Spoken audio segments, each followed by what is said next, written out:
arrive au cœur du sujet. Le bégaiement, c'est un problème que tu te crées toi-même. Si tu es capable de parler de façon fluide durant certaines occasions, même si ce n'est qu'une fois à tous les 5 ans, cela veut dire que tu as toutes les capacités physiques et physiologiques pour pouvoir parler de façon fluide et normale tout le temps. La seule chose qui t'empêche de le faire, c'est une caractéristique psychologique. Puis j'en ai parlé aux vidéos précédentes. La peur de bégayer et la peur de la réception des gens face à ce que tu vas leur exprimer. Donc, tu as été conditionné à croire que tu avais un problème et que tu n'étais pas capable de régler ce problème-là toi-même. En fait, ce qui s'est passé, c'est que probablement dans ta jeunesse, tu as bégayé, tu as bloqué sur certains mots, tu as allongé certaines syllabes et tu as pris conscience toi-même que, oups, il se passait quelque chose avec ton élocution, que tu n'avais pas tout à fait le plein contrôle de ton élocution. Ou peut-être que quelqu'un t'a fait remarquer ça. Et petit à petit, tu t'es mis à porter attention à ces petites fautes d'élocution-là. Et en portant attention à ces fautes-là, tu es entré dans un cercle vicieux. Tu t'es rendu compte, c'est vrai, je bloque de plus en plus, mais le fait de porter ton attention là-dessus t'a fait bloquer de plus en plus. Donc, tu as créé toi-même cette avalanche-là, cette boule de neige-là. OK. Évidemment, il y a des gens qui ont des problèmes physiologiques, des problèmes physiques, biologiques qui les empêchent de parler de façon fluide. Mais moi, je m'adresse à ceux qui sont capables de parler de façon fluide de temps à autre. En parlant de façon fluide de temps à autre, ça veut dire que tout est là physiquement pour pouvoir le faire. Je vais te donner un exemple de ce que je veux dire.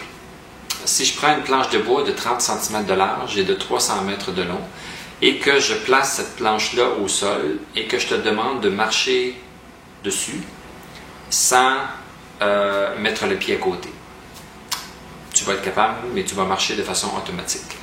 Si je prends cette même planche-là et que je la mets sur le haut de 2 édifices de 50 étages chacun, entre les 2 édifices, et que je te demande de marcher sur la planche d'un édifice à l'autre, est-ce que tu vas être capable? Non. Tu vas peut-être réussir, mais tu vas probablement tomber. Et si tu ne réussis pas, tu vas marcher de façon saccadée et pas du tout fluide. Pourtant, c'est quoi la différence? La planche est la même, tu as les mêmes souliers, tu es la même personne. Quelle est la différence? La différence est que, étant donné que la planche est surélevée, le danger de tomber est beaucoup plus grand, les impacts de tomber sont beaucoup plus grands. Donc, au lieu de focusser sur ce que tu veux accomplir, marcher, tu vas focusser sur « il ne faut pas que je tombe ». Et quand on a peur de quelque chose, peur de tomber, c'est impossible de ne pas imaginer l'objet de notre peur. Donc, tu vas inconsciemment imaginer, un tant soit peu, que tu es en train de tomber. En imaginant ça, tu vas cesser d'envoyer à ton subconscient l'ordre de marcher de façon fluide sur la planche. Tu veux marcher, mais en même temps, tu penses à tomber. Donc, tu envoies des signaux, tu envoies des ordres divergents à ton subconscient qui, lui, va essayer d'exécuter ces 2 ordres divergents-là. Marcher, tomber, tomber. C'est exactement ce qui se passe avec le bégaiement.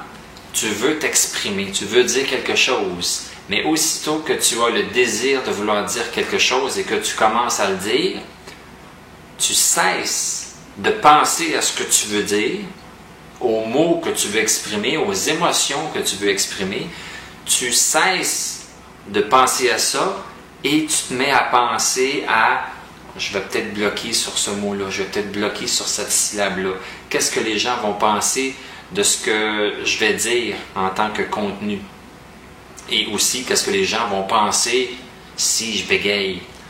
Donc, tu vas essayer de faire deux choses en même temps. Tu vas demander à ton subconscient de dire quelque chose et tu vas te concentrer aussi sur la peur, sur les blocages, et ça va faire en sorte que le subconscient va avoir extrêmement de difficultés à te faire parler de façon normale. Donc, ce qu'il va falloir faire, c'est qu'il va falloir te déconditionner. Tu crois que tu as quelque chose de pas correct. Tu crois que tu as un handicap. Le seul problème que tu as, selon moi, c'est un problème psychologique.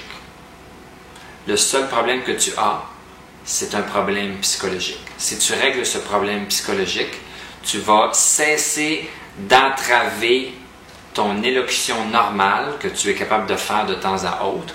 Tu vas cesser d'entraver cette élocution-là et tu vas pouvoir t'exprimer de façon normale, comme tout le monde, tout le temps.